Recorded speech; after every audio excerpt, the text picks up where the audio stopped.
Hello student, कल हमने कबीर की साखियाँ पढ़ाई थी। आज कबीर के जो पद हैं उनको पढ़ाया जाएगा। कबीर के पदों में कल जैसे बताया गया था, कबीर की पूरी की पूरी रचना भक्ति काल की रचना है, भक्ति से संबंधित रचना है।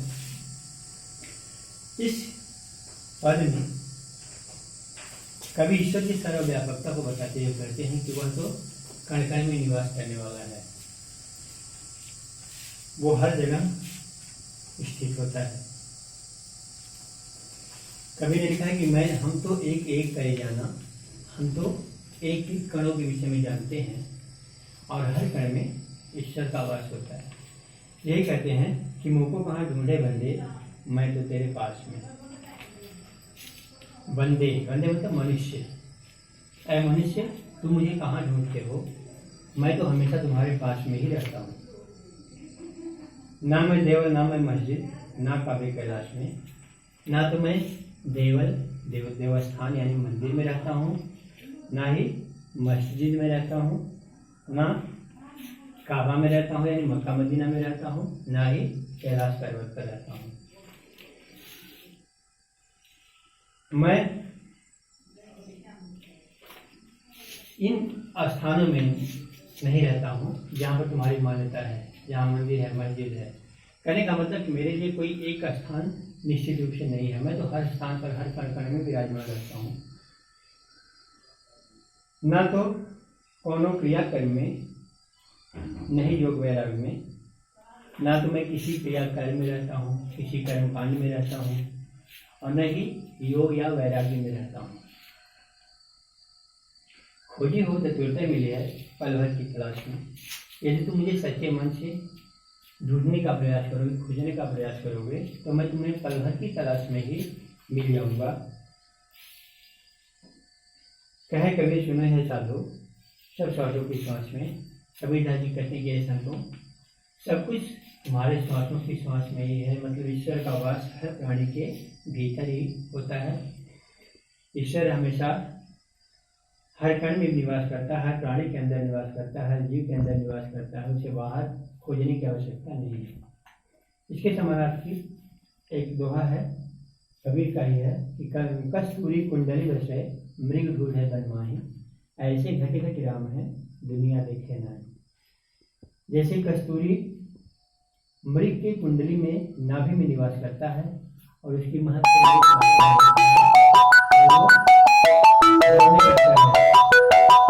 लेकिन चूंकि उसके भीतर ही है और मृग परेशान होता है लेकिन उसे प्राप्त नहीं कर पाता, दौड़ते दौड़ते थक के मर जाता है। ऐसे ही घट घट कण कण में राम निवास करते हैं, ईश्वर निवास करते हैं और दुनिया उसे जान नहीं पाती। यही भावार्थ इसमें भी है। ईश्वर कहता है कि आप अगर सचमुच ईश्वर की तलाश करनी है तो आप अपने भीतर देखिए, अपने अंतर में ईश्वर का दर्शन कीजिए, क्योंकि ईश्वर कहीं बाहर नहीं है, ईश्वर तो हमारे भीतर ही विराजमान है। इसलिए अगर तुमको सचमुच मेरी तलाश करनी है, मुझे खोजना है, तो तू अपने अंदर झांक कर देखो, तुम्हें ईश्वर का दर्शन हो जाएगा। इसमें हम शुरू में बताए थे, इसमें ईश्वर की सर्वव्यापकता बताई गई है। सच्चे मन से जो ईश्वर का भजन करता है उसी को ईश्वर की प्राप्ति होती है। किसी साधन से, किसी क्रियाकर्म से, किसी योग वैराग्य से, तीर्थ जाने से, आने से, मस्जिद में चल के चिल्लाने से, मंदिर में जाकर पूजा पाठ करने से, जल देने से ऐसा कुछ भी नहीं होता, क्योंकि ईश्वर सिर्फ भाव के भूखे होते हैं, प्रेम के भूखे होते हैं और वे सच्चे मन से तलाश करने पर ही प्राप्त हो सकते हैं। दूसरा पद, संतो भाई आए ज्ञान की आंधी में। कबीरदास जी कहते हैं कि ये संतों, ऐ साधुओं,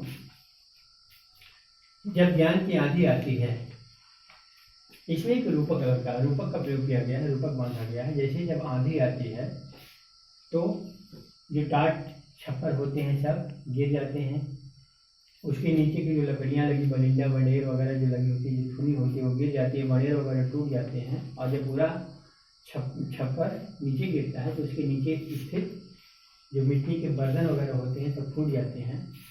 और इसके बाद व्यक्ति फिर से उन कूड़ा कचरा को साफ करके और सफाई करने के बाद फिर से अपनी नई मड़ैया तैयार करता है। इसी का रूपक कबीर ने भक्ति में बांधा है। इसने कहा है कि संतों भाई आई ज्ञान की आंधी रे, ऐ संतों ज्ञान की आंधी आ गई है। और जब ज्ञान की आंधी आती है तो क्या होता है, भ्रम की टाटी सब उड़ानी।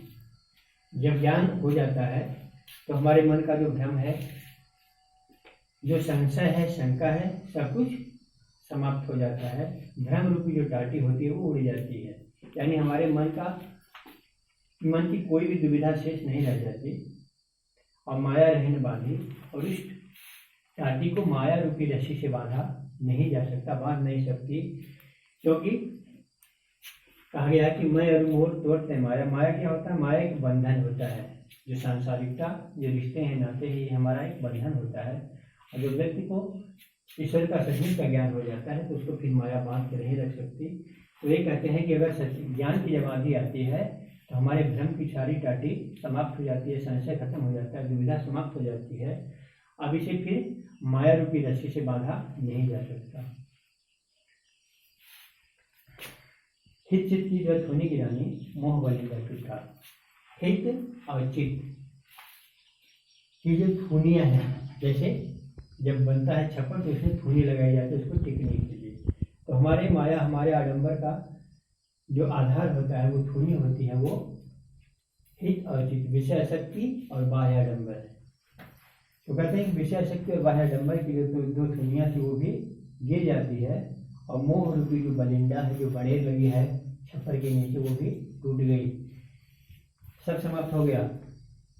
तृष्णा छान परी घर ऊपर, और तृष्णा रूपी जो इच्छा रूपी, जो प्यास रूपी, जो कुछ भी प्राप्त करने की हमारी जो इच्छा होती है, वो जो छज्जा था जिसका बना हुआ था, वह घर के ऊपर गिर जाती है। और कुबुद्धि का भांडा फूटा, और जब वो छप्पर नीचे गिरता है तो हमारी जो कुबुद्धि है, जो दुर्बुद्धि है, जो हमारी अज्ञानता है, उसका भांडा फूट जाता है। भांडा फूट जाना मतलब भेद खुल जाना। हमको अपने अज्ञानता का भेद पता चल जाता है। जब ज्ञान का प्रकाश होता है तो हमारे सारे अंधकार, सारे अज्ञान प्रकट हो जाते हैं। तो कहता है कि कुबुद्धि रूपी जो भांडा था वो सब फूट गया, उस छप्पर के नीचे गिर गए।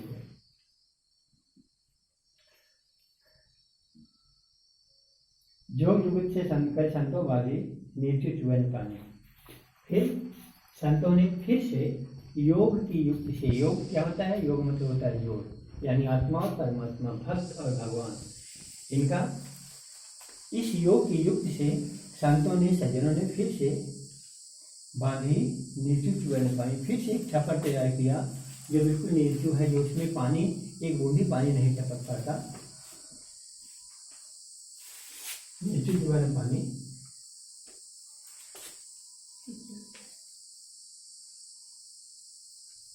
कूड़ कपट काया का निष्ठा, हर की गति जब जानी। जब हमको ईश्वर का वास्तविक स्वरूप पता चल गया, तब हमारे मन का, हमारे अंतर का जो कूड़ा कचरा, जो अज्ञान था, सब निकल करके बाहर हो गया। अब हम तुमको बताए, जब रूपक जैसे कोई छप्पर गिर जाता है, नीचे सब गंदगी फैल जाती है, तो लोग उसको फिर से सफाई कर देते हैं। तो वही जब ज्ञान का प्रकाश हो जाता है तो हमारे मन का जो अंधकार ज्ञान है, अंधकार है, उस कचरे को हमने साफ कर दिया और फिर से नया छप्पर तैयार किया जो बिल्कुल निर्जु है, जिसमें एक बूंदी पानी नहीं छूटा। और जब हमें ईश्वर के वास्तविक स्वरूप का ज्ञान हो जाता है तो हमारे अंदर का सारा अज्ञान रूपी जो कूड़ा कचरा है, कुबुद्धि सब समाप्त हो जाती है, हमको वास्तविकता का ज्ञान हो जाता है। आंधी पीछे जो जल उठा, प्रेम हरिजन भीना। और आंधी के चले जाने के बाद जो ईश्वर भक्ति, ईश्वर प्रेम रूपी जो जल की बरसात हुई, इससे भक्त बिल्कुल सराबोर हो गया, नहा गया, डूब गया। कहे कबीर भान के प्रगटे उदित भया तमखीना।